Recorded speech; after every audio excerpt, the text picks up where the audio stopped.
आप सभी को हमारे किरण एजुकेशन ग्रुप में स्वागत है। और आज का जो क्लास हम लोग स्टार्ट करने जा रहे हैं 12th मैथ का। और ये मैथ में हम लोग जो चल रहे थे वेक्टर टॉपिक, और वेक्टर में हम लोग जो आपका 10.2 यानी 10.2 का नंबर ऑफ सम चल रहा था। और उसमें कल जो आपका क्लास चला था उसमें 9 तक हमने कंप्लीट बनवा दिए थे। आज हम लोग 10 से स्टार्ट कर रहे हैं। और देखिए प्रश्न आपका लिखा हुआ है। प्रश्न क्या कह रहा है, खूब एकदम गंभीरता से समझिएगा, खूब ध्यानपूर्वक से समझिए और उसके बाद नोट कर लीजिएगा। आपको दिया है क्या, सदिश 5i कैप माइनस जे कैप अब प्लस 2k कैप के अनुदिश एक ऐसा सदिश ज्ञात करें जिसका परिमाण 8 इकाई है। एक ऐसा सदिश ज्ञात करने के लिए कह रहा है कि जिसका परिमाण कितना है, 8 इकाई है। और सदिश दिया हुआ है, ए वेक्टर बराबर दे दिया है। तो आप सबसे पहले ऐसा प्रश्न दे दे, 8 के जगह 2 भी रहेगा, वेक्टर बदल दे। तो इस तरह के प्रश्न को बनाने के लिए सबसे पहले दिए गए वेक्टर को ए के बराबर मान लेंगे। इसके बाद उसका यूनिट वेक्टर ज्ञात कर लेंगे। जब यूनिट वेक्टर ज्ञात हो जाएगा उसके बाद उससे जितना परिमाण कहेगा उससे मल्टीपल कर देंगे तो आपका सदिश ज्ञात हो जाएगा। तो सबसे पहले जो वेक्टर दिया है उसको हमने ए वेक्टर माने। ध्यान दीजिएगा, एकदम दिए गए सदिश को क्या मान लिए, ए वेक्टर। सबसे पहला बात आपको पता है कि इस तरह के प्रश्न को बनाने के लिए यूनिट वेक्टर ज्ञात करेंगे। तो ए वेक्टर, इसके बाद हम लोग क्या किए हैं, मैग्नीट्यूड ज्ञात करें हैं, परिमाण ज्ञात किए हैं। और परिमाण का फॉर्मूला रूट अंडर सभी के गुणांक के स्क्वायर करके जोड़ने के लिए रहता है। तो i का गुणांक 5 का स्क्वायर प्लस j का गुणांक -1 का स्क्वायर और k का गुणांक 2 का स्क्वायर, 5 का स्क्वायर 25 -1 का स्क्वायर 1 और 2 का स्क्वायर 4 जोड़ देंगे तो हम लोग का रिजल्ट कितना मिलेगा, √30 मिलेगा। और ये जो √30 आपका आया, एक परिमाण आया है, एक परिमाण आया है। अब इसके बाद क्या करेंगे हम लोग, तो इसके बाद हम लोग यूनिट वेक्टर ज्ञात करेंगे। ए कैप बराबर ए वेक्टर अब बटा mode of A vector. A vector का मान दिया हुआ है और आपने मोड ऑफ ए वेक्टर √30 निकाले तो ये आपका मान निकल गया। उसके बाद सभी को अलग अलग कर दिए, सभी में भागा लगाए हैं। 5 बटा √30 आई कैप और 1 बटा √30 जे कैप, 2 बटा √30 के कैप। अब ये मैग्नीट्यूड निकल गया, यूनिट वेक्टर निकल गया। तो 8 परिमाण वाला सदिश कह रहा था। ये जो यूनिट वेक्टर निकला उसमें 8 से मल्टीपल कर दिए हैं। 8 छोटे कोस 5 बटा √30 आई कैप -1 बटा √30 जे कैप और 2 बटा √30 के कैप। उसके बाद सभी में मल्टीपल कर दिए हैं तो 8 में 5 से 8 बचे 40 बटा √30 आई कैप, इसमें मल्टीपल तो 8 बटा √30 जे कैप मल्टीपल तो 16 बटा √30 के कैप। ये आपका कंप्लीट आंसर हो गया। एक बार और तेजी से समझें।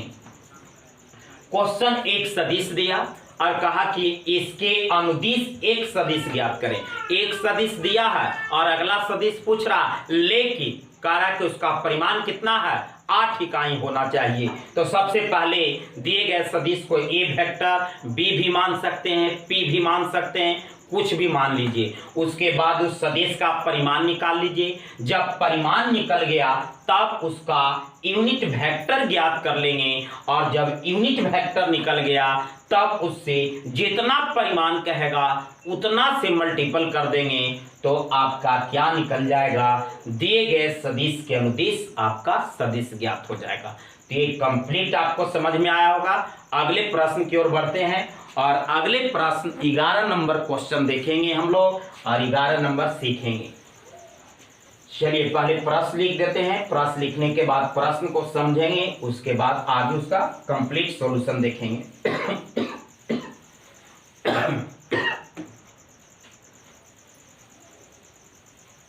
चलिए देखिए तो क्वेश्चन अगला क्वेश्चन क्या कर रहा, दर्शाने के लिए कर रहा है। क्वेश्चन नंबर 11 दिया है, दर्शाइए कि दर्शाइए कि सदिश 2i cap minus 3j cap plus 4k cap और minus 4i cap plus 6j cap और माइनस 8k कैप। ध्यान दीजिएगा, दो सदिश दिया है और कह रहा है क्या कि क्या यह संरेख है, साबित करके दिखाएं। प्रश्न को पहले आप अच्छा से समझ लीजिए, क्या कह रहा है, इसमें कौन सा थ्योरी लगेगा, पूरे कंप्लीट पहले सुन लीजिए और तब फिर हम बनाने का काम करेंगे। कह रहा कि दर्शाइए मतलब सिद्ध करके दिखा दीजिए। ये जो सदिश आपको दिया है 2i cap minus 3j cap plus 4k cap और एक वेक्टर और जो दिया है आपका, ये दोनों संरेख है। संरेख और समानांतर दोनों का कंडीशन सेम है।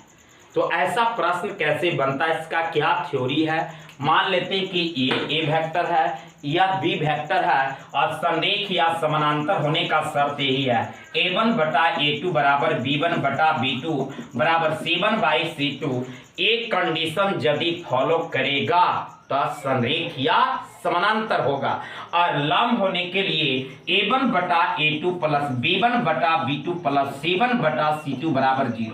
ये लंब होने का सब कंडीशन है और ये समानांतर होने का कंडीशन है। अब a1 a2 कहां से मिलेगा, तो a1 b1 c1 a2 b2 c2 सब के मान निकाल करके और a1 बटा a2 मान निकाल लेंगे। ये तीनों मान निकाल करके देखेंगे बराबर आ गया तो नीचे लिख देंगे कि दिए गए सदिश क्या है, संरेख।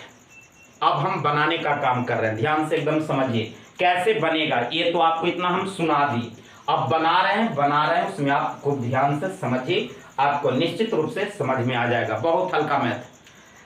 तो देखिए आपको इसको कैसे बनाएंगे। सबसे पहले हम लोग दिए गए सदिश को ए वेक्टर मान रहे हैं।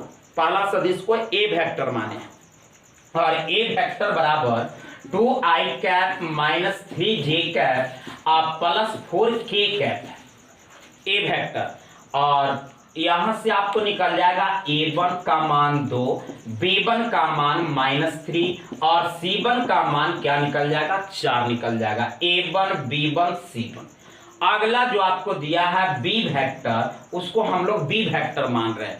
b वेक्टर का मान -4i कैप और प्लस 6j कैप और -8k कैप। इससे a2 b2 और c2 का मान निकाल लीजिए तो a2 बराबर -4, b2 इक्वल टू 6 और c2 इक्वल टू -8 है। अब इसके बाद क्या करेंगे, तो सभी का मान निकाल लेंगे। मान निकालना है तो आप जान रहे हैं संरेख होने का कंडीशन, आपको जरूरत पड़ेगा a1 बटा a2 का। तो a1 बटा a2 2 बटा -4 कटेगा तो -1 बटा 2 आया। b1 बाई b2 का वैल्यू तो आपका -3 बटा 6 तो कटेगा तो आपका -1 बटा 2 आएगा। और c1 बटा c2 आपका 4 बटा -8 कटेगा तो -1 बटा 2 आएगा। देख लो तीनों बराबर है,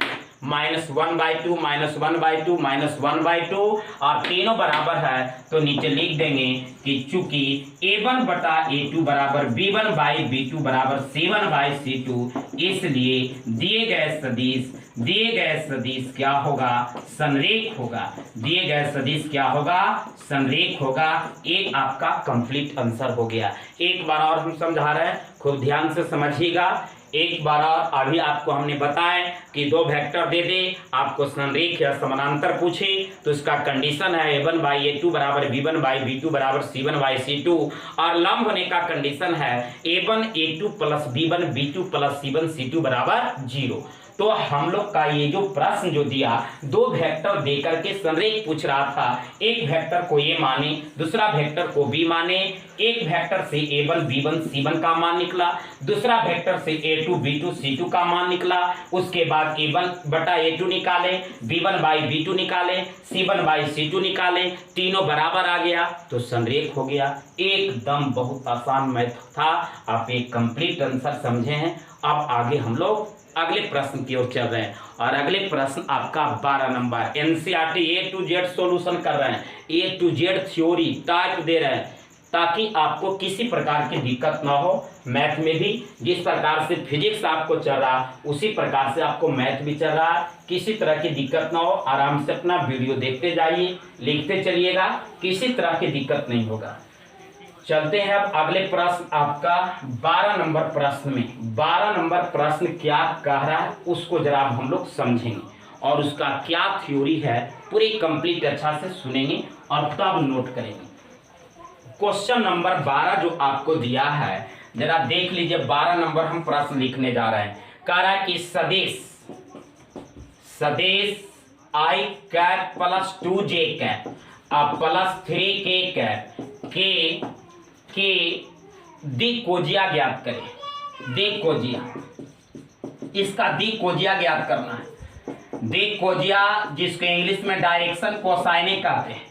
किसी भी सदिश का दिक्कोजिया ज्ञात करना हो, किसी भी वेक्टर का दिक्कोजिया ज्ञात करना हो तो सबसे पहले क्या करते हैं, उसका यूनिट वेक्टर ज्ञात करते हैं। और जब यूनिट वेक्टर ज्ञात हो जाएगा तो अदिश घटक जिसको स्केलर कंपोनेंट बोलते हैं, अदिश घटक को ही क्या हम लोग कहते हैं, दिक्कोजिया कहते हैं, जिसे LMN छोटा LMN से डिनोट करते हैं। फिर से एक बार, दिक्कोजिया किसी भी सदिश का दिक्कोजिया ज्ञात करना हो तो दिक्कोजिया ज्ञात करने के लिए सबसे पहले दिए गए सदिश का यूनिट वेक्टर ज्ञात करते हैं। और जब यूनिट वेक्टर ज्ञात हो जाता है इसके बाद अदिश घटक ज्ञात करते हैं और इसी अदिश घटक को दिक्कोजिया कहते हैं, जिसे LMN से डिनोट करते हैं। अब चलते हैं प्रश्न की ओर और प्रश्न को अब थ्योरी आप सुन लिए हैं, अब इसको जरा आंसर जरा कंप्लीट समझिए, ध्यान दीजिएगा।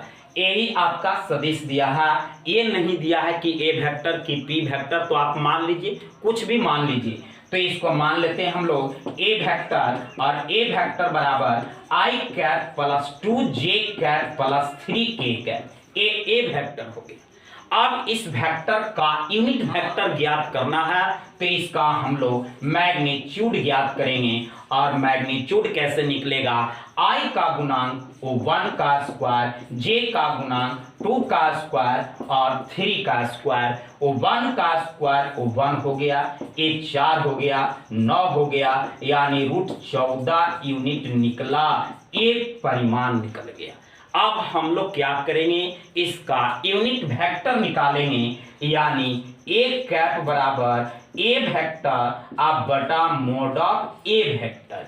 अब ए वेक्टर का मान क्या है जरा देख लीजिए, i cap plus 2j cap अब प्लस 3k कैप और मैग्नीट्यूड का मान कितना है, √14 बटा √14 से भागा लगा दिए। अब सभी को अलग अलग करेंगे तो 1 बटा √14 i कैप प्लस 2 बटा √14 j कैप और प्लस 3 बटा √14 k कैप, तीनों को अलग अलग कर लिए। अब यूनिट वेक्टर निकल गया तो अभी बताए हैं आपको कि इसके बाद अदिश घटक ज्ञात करते हैं। और अदिश घटक कैसे निकलता है, तो जो गुणांक को ही अदिश घटक कहते हैं, तो 1 बटा √14, 2 बटा √14 और 3 बटा √14 और इसी को दिक्कोजिया कहते हैं। यानी दिक्कोजिया निकालना है तो दिक्कोजिया को हम लोग क्या से डिनोट करते हैं, तो L से, छोटा L से, M से और N से डिनोट करते हैं।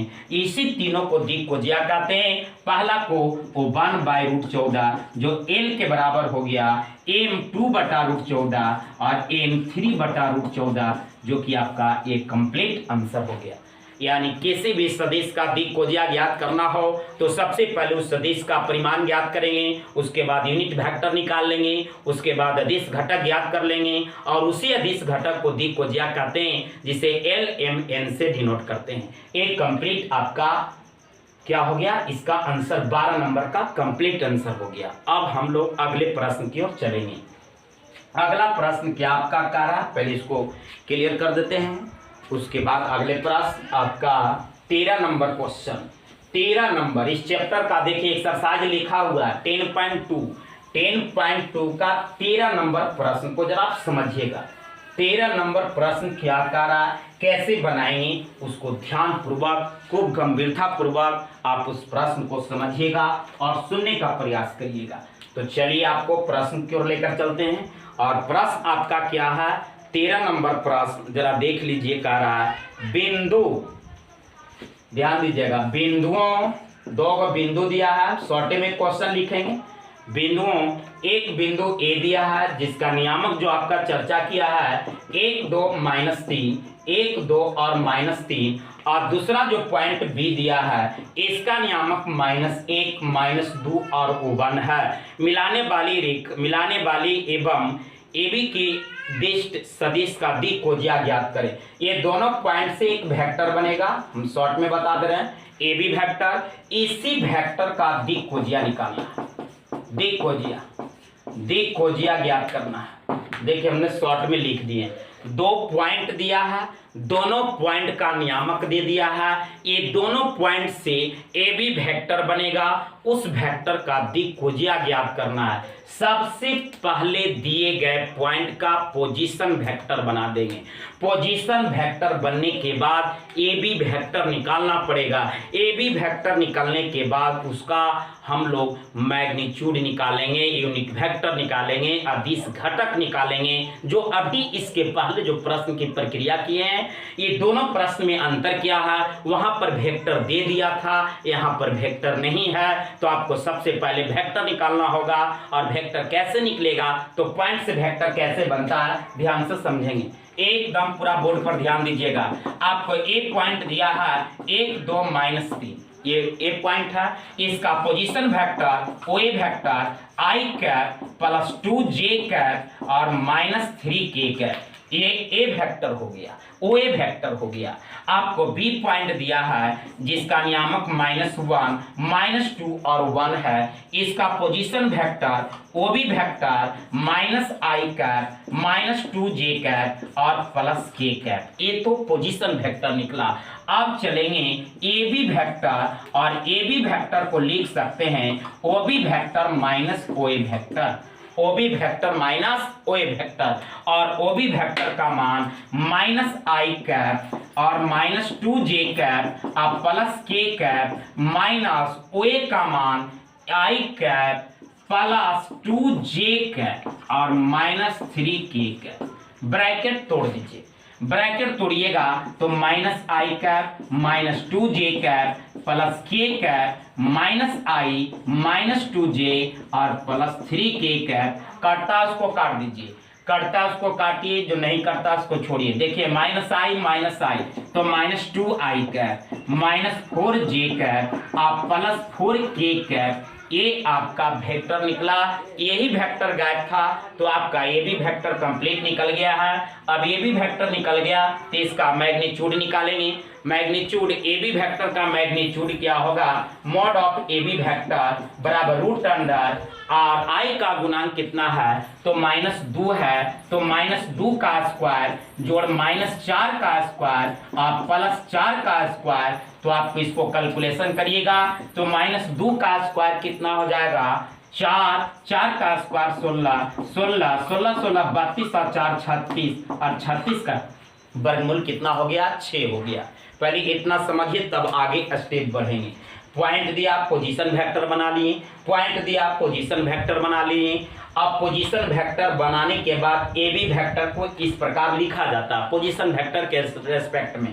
पहले बी को के साथ हो लगाएंगे, फिर ए के साथ हो लगाएंगे, दोनों के मान रख करके कैलकुलेट किए और मान रख के कैलकुलेट करने के बाद ए बी वेक्टर का मैग्नीट्यूड निकल गया है। और जब मैग्नीट्यूड निकल गया तब क्या करेंगे, इसका आप क्या करिएगा तो इसका आप करना है अगला स्टेप में क्या, तो आपको यूनिट वेक्टर ज्ञात करना है। और जब यूनिट वेक्टर निकल जाएगा तब आप क्या करिएगा, इसमें आप यूनिट वेक्टर निकल जाएगा, तब उसका अदिश घटक ज्ञात करिएगा, और जब अदिश घटक ज्ञात करिएगा उसी को दिक्कोजिया कहेंगे। तो ये कंप्लीट आपको बन जाएगा, हम आधा कर दिए, इसका PDF डाल देंगे। आप निश्चित रूप से समझ में आ गया होगा, इस प्रश्न को बना लीजिएगा। और अगले क्लास में ये लगभग इसके बाद अब आपको अगले क्लास में अंतर विभाजन, बाय विभाजन और मध्य बिंदु पर मैथ मिलेगा। उसके बाद 3rd चैप्टर चालू करेंगे और 3-4 चैप्टर लगभग है। वेक्टर के बाद 3D के बाद फिर हो सकता है ट्रिगो, और ट्रिगो एक बार पढ़ा दिए हैं क्लास में, लेकिन फिर भी पढ़ा देंगे। और तब फिर कैलकुलस आप आराम से पढ़िएगा। इससे क्या होगा, आपको लगभग 70 अंक खूब आसानी से पकड़ा जाएगा। तो आज बार इतना ही, धन्यवाद, रहने देते हैं।